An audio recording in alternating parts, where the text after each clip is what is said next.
Gaza cease fire deal का पहला चरण खत्म हुआ तो दूसरे चरण के लिए अभी तक बातचीत शुरू नहीं हुई है।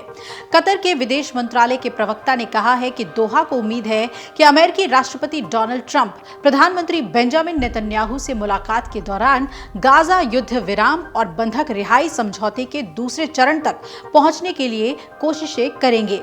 आपको बता दें कि मजीद अल अंसारी ने ब्रेइटपार्ट न्यूज को बताया है कि उन्हें ये उम्मीद है कि राष्ट्रपति ट्रंप और उनकी सरकार चल रही बातचीत और समझौते के दूसरे चरण के लिए साफ समर्थन दिखाएगी और शांति प्रक्रिया का समर्थन करना जारी रखेगी।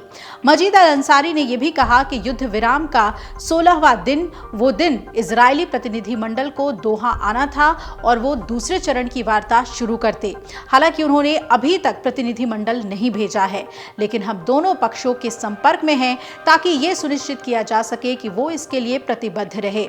उन्होंने कहा कि मेरी समझ से प्रधानमंत्री नेतन्याहू पहले राष्ट्रपति ट्रंप से मिलना चाहते हैं और उनके साथ चर्चा करना चाहते हैं और फिर वो अपना डेलीगेशन भेजना चाहते हैं।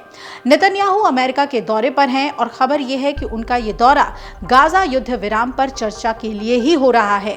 और आज सोशल मीडिया के जरिए ये भी पता चला कि बेंजामिन नेतन्याहू ने डोनाल्ड ट्रंप और एलन मस्क से मुलाकात की। हालांकि इस मुलाकात की अभी कोई आधिकारिक जानकारी नहीं है।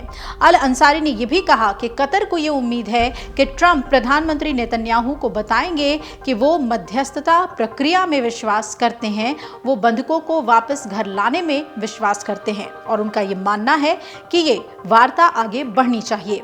राष्ट्रपति पद की शपथ लेने के बाद कई बार ट्रंप ने गाजा सीज फायर का क्रेडिट लिया है, जिसकी वजह से अब ये लग रहा है कि वो इसके लिए प्रतिबद्ध रहेंगे। हालांकि ट्रंप ने अपने एक इंटरव्यू के दौरान कहा था कि उन्हें नहीं पता कि ये युद्ध विराम टिकेगा या नहीं। इस मुलाकात पर पूरी दुनिया की नजरें हैं। वहीं नेतन्याहू से मुलाकात से पहले डोनाल्ड ट्रंप ने एक बड़ा बयान देते हुए भी कहा कि गाजा में शांति कायम रहने की कोई गारंटी नहीं है। ट्रंप का बयान ऐसे वक्त में सामने आया है जब नेतन्याहू को भी अपने गठबंधन के दक्षिणपंथी गुटों का भारी दबाव झेलना पड़ रहा है, जो गाजा में युद्ध विराम को खत्म करने की मांग कर रहे हैं। ट्रंप और नेतन्याहू की मुलाकात में इजरायल और सऊदी अरब के संबंध स्थापित करने की संभावनाओं पर भी चर्चा हो सकती है। साथ ही बंधक को रिहा कराने के दूसरे चरण के समझौते को भी अंतिम रूप देने पर बात हो सकती है। नेतन्याहू का अमेरिका दौरा ऐसे समय में हुआ है जब इजरायल में उनकी लोकप्रियता लगातार कम हो रही है। नेतन्याहू पर भ्रष्टाचार के भी आरोप लग रहे हैं। हालांकि नेतन्याहू इन आरोपों को सिरे से खारिज कर रहे हैं। ऐसे मौके पर ट्रंप से मुलाकात से नेतन्याहू को अब उम्मीद है कि उनकी लोकप्रियता में हो रही गिरावट थम सकती है, क्योंकि इजरायल में डोनाल्ड ट्रंप को काफी पसंद किया जाता है। अमेरिका के पश्चिम एशिया मामलों के विशेष प्रतिनिधि ने दूसरे चरण के समझौते की बातचीत शुरू कर दी है, लेकिन इजरायल में कई ऐसे लोग हैं जो हमास के साथ शांति समझौते के पक्ष में हैं ही नहीं और उनका ये मानना है कि हमास के पूरी तरह सफाई तक ये युद्ध नहीं रुकना चाहिए। नेतन्याहू सरकार के सहयोगियों ने युद्ध विराम की बातचीत जारी रखने पर सरकार से समर्थन वापस लेने की भी धमकी दी है।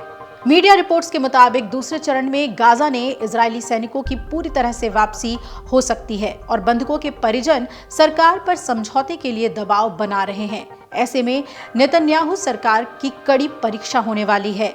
ट्रंप से मिलकर नेतन्याहू क्या फैसला लेते हैं और क्या दूसरे चरण का सीज फायर शुरू होगा या फिर नेतन्याहू गाजा पर फिर से अटैक करेंगे, जैसा कि आशंका कई दिनों से जताई जा रही है। ये देखना बहुत ही महत्वपूर्ण होगा।